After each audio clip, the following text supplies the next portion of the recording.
Maria. Thank you. Wow, Madam President, I'm sorry if I'm being compared to you, because I don't think that in any way, with dear humility, can I stand up to the fact that this incredible woman who is here before us and who has served as the President of the European Commission and will continue to do so, congratulations. Can we please give you a round of applause? She had the bravery and the foresight to bring to us the European Green Deal across all odds.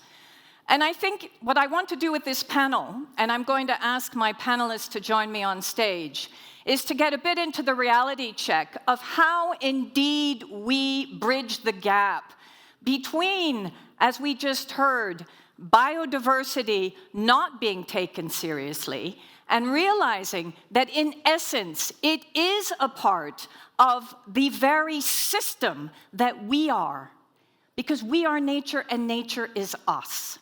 Full stop. And we've heard about that today. We've seen some incredible species, but we forget that our molecular makeup, everything that we breathe, that we eat, that we feel, is part of the nature that actually services us. And we then service back, or we should. So this policy session is bringing together two very dear friends of mine as well, who also are influencers, and who both have been working on trying to ensure that biodiversity and nature is fully integrated into policy thinking and making. So I want to bring on stage my dear friend Stientje. Stientje, please come up, who is actually leading the World Resources Institute, all of its work for Europe, and Martin Frick, who actually, he and I were at the UNFCCC together, engaging when he was actually servicing Christiana Figueres, who brought us actually the Paris Agreement, and has now been working at the World Food Programme in order to ensure that we continue to very much look at the links between food and people. Now, I want to read a little quote. And by the way, if any of you feel that you need to rejig yourselves a little bit while we're doing this, because we recognize that you've been here very long, please do so, absolutely no offense. This quote, I think, summarizes what we've been speaking about today.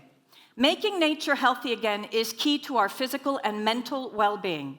It is an ally in the fight against climate change and disease outbreaks, as we've just heard again from Johan.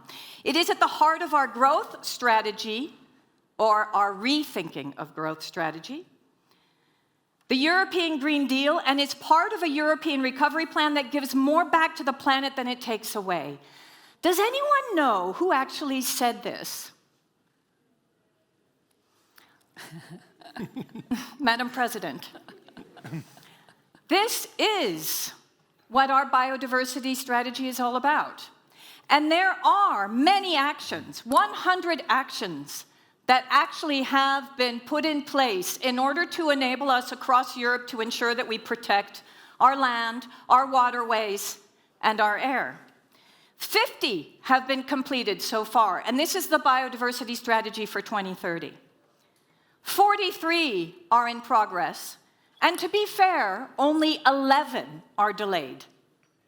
Now, this is fundamental, because as has been said before, and also as Maya reminded us, the European Green Deal and the biodiversity strategy, alongside a social deal, which I also know Madam President cares very much about, is what makes us different.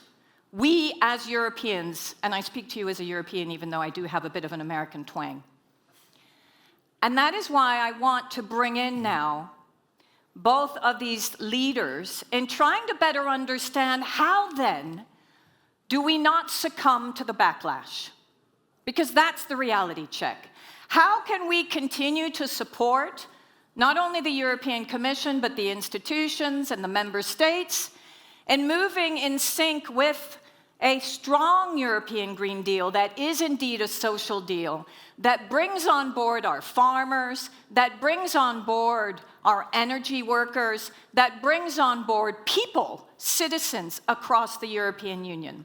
And so, Stientje, I want to hear from you. Do you have some possible ideas of the best way for us to systemically start to think about all these actors and the types of policy that would really enable us to get to implementation? Because I know that's the pressure that Madam President is under. Yeah, thank you so much, Sandrine. And why, if you're wondering why I'm here with this Rubik's Cube in my hand, it's something that I picked up from my son. Because actually yesterday I was rehearsing his biology lessons. And I took some notes from some of the statements that were made here earlier, and somebody said, nature is technology.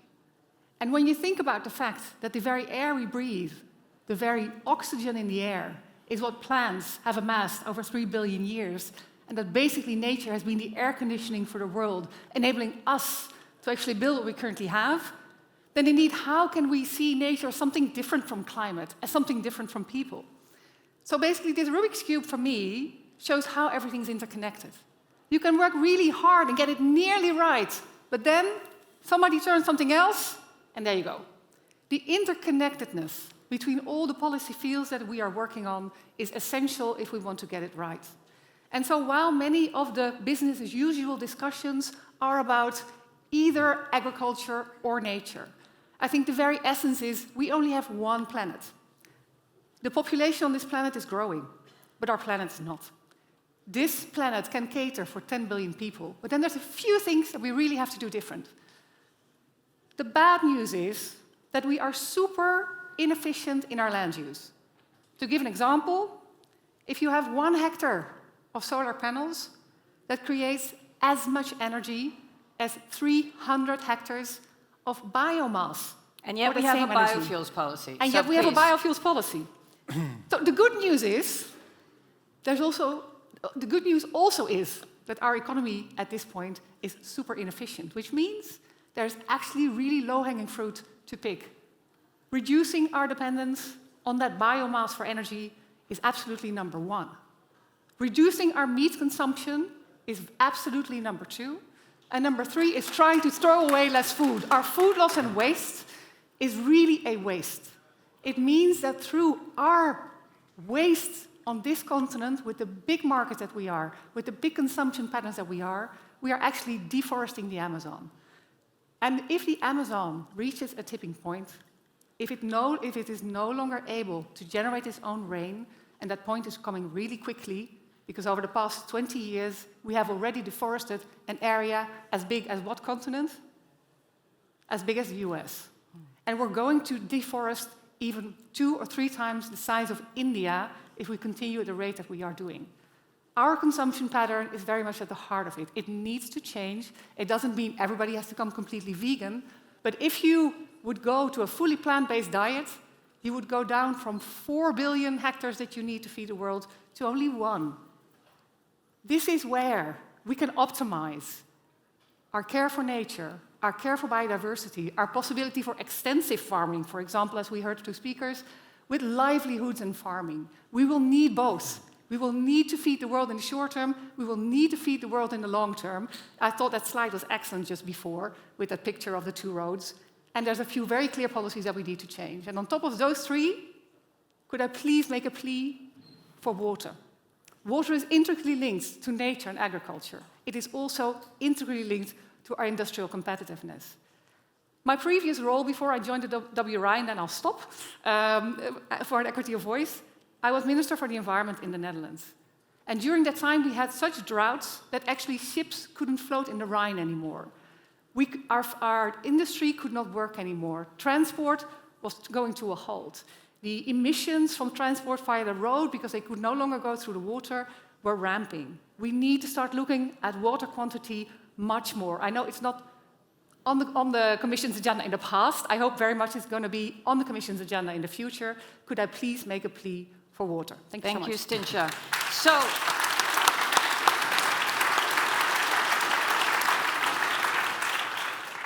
So Maya asked us to be systems thinkers, and as co-president of the Club of Rome, of course, and Maya is one of our members, we are integrating into everything we do systems thinking. And we are putting forward recommendations with regard to, as you've just said, Stientje, we need to focus on consumption. We need to focus at the nexus between water, energy, and land use.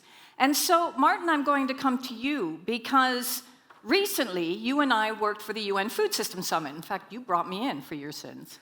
And you said, we have to have a systems approach to food. And not only did you ask all of the different organizations, including business leaders, to come together and have the largest multi-stakeholder process I've ever seen to come up with solutions, you also brought in the issue of security and resilience. In fact, I was in charge of the resilience working group. Can you tell me where you feel now that both at the international institutional level, but also at the European level, we can continue to show leadership in terms of systems thinking in this area? No, absolutely. Stientje just spoke very eloquently about food systems. And it's really the point of convergence of everything we want to do, because food systems is the biggest interface that we are having with our living systems. But increasingly, food is becoming also a security issue. In the 5 years that we had since the first announcement of the Food System Summit and now, we have more than doubled the number of acutely hungry people on this planet. Now, they're not going to sit on a piece of land and die in silence. So if people go on the way, if migration is an issue, that sits there. But what I'm missing so often is to understand that the bottom billion, the people who are really most affected, are actually an incredible workforce that could be activated for the change that is being needed. We heard earlier today we are running out of land to feed 10 billion people. I would respectfully disagree. We have 60 to 65% of arable land worldwide that is moderately to severely degraded.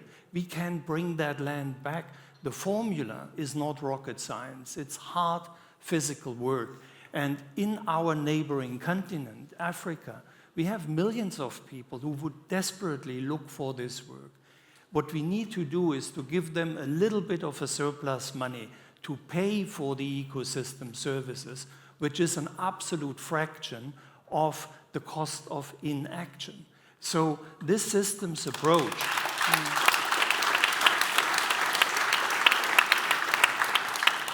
is absolutely and totally needed. When we speak about green agriculture, it's not just for DG agriculture, it's for external action, it's for IMPA, it's for NEAR, it is all belonging together.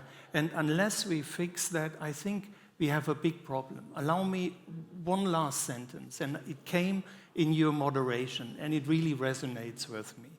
My parents, who were both born in the 1920s, they convinced me of the necessity of the European Union because they have lived through the horrors of war. Now, thankfully, we don't have this generation, we don't have the issues with this generation, although with Ukraine it's different. But I think we must not underestimate how attractive the vision of a green Europe is, of a beacon of hope in a world where kids grow up with climate change. All of those who are today coming to age, becoming the new voters, 18, 19, they grew up all their lives in desperation and climate, and there is no future. Now, if we build a positive model that reverses that, I think that has the power to integrate that we need. Thank you. And as you can see behind us, those young people are saying system change, not climate change. Thank you, Martin, because actually what you're really sparking now is my next round of provocation, which is that we know we have a card-carrying EPP member, and I'm so proud of that, which is in the president, very proudly standing behind the European Green Deal, and yet some people in her party, but also in other parties, saying, no, hold on, this is not good for people. This is not good for farmers. No, we're forgetting that it's too costly. No, we need to compete, and we've just seen that through the Draghi report. Or it is not going to enable us to continue to grow. And this is the reality. This is the reality that our leadership is under, this constant pushback that somehow there is a trade-off. So I want the three of us to reflect a little bit on this. What then is the way forward? Because we know that we now have the Draghi report. For those of you who don't know, there is a report that has just come out on competitiveness and the new industrial plan. We know that we've just had the Letta report, and you've talked about the single market and the importance of creating a single market. Both of these are reports that could enable us to fully integrate, actually, everything that we've said today into an optimization plan for Europe, a competitiveness plan for Europe, and a growth differently for Europe, so that we show the leadership that actually we still can embody the values that we have that are environmentally and socially sound and be leaders in the 21st century. Your thoughts? Very, very briefly, I think Maya alluded to it. It's this understanding that business as usual is safe and change is unsafe.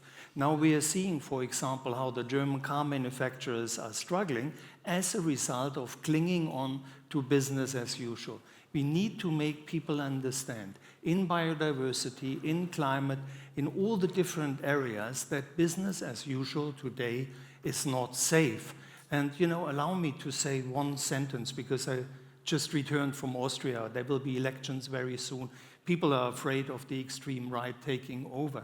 The migration issue here needs to be seen in a broader context. When you add 2.5 times the number of people who don't know where their next meal is coming from, what do you expect to happen? So we need to open the political discourse. We have to broaden up and understand the systemic nature. We are speaking about that, but it's a long way before this is really understood broadly. Thank you, Martin. And Stientje. Yes. Thank you so much. I'd like to add basically 2 aspects. And as a former politician, I acknowledge the difficulty of some of the conversations that we can easily say here on this stage, this needs to happen. Dietary shift is one of them. If you're actually a politician and you need to convince your parliament and your constituents, that's hard. One of the things that makes it hard is that we don't actually have the data to measure the value of the things we lose. On my very, very last day in government, and I told you this, Sandrine, I had my reception planned with all my civil servants, going to say goodbye to everybody. We had that tragic rainfall, which also in Germany cost lives. And so I had to cancel everything, and I went down to the south of the Netherlands, and I stood up to my ankles in water, and I saw elderly people being evacuated from their home in the back of a truck in the Netherlands. That was very impressive. The cost of that one rain shower was 1 billion euros. We do not account for those costs when we make the choices on a daily basis. We take our choices as politicians usually on the basis of GDP, but GDP is incredibly flawed.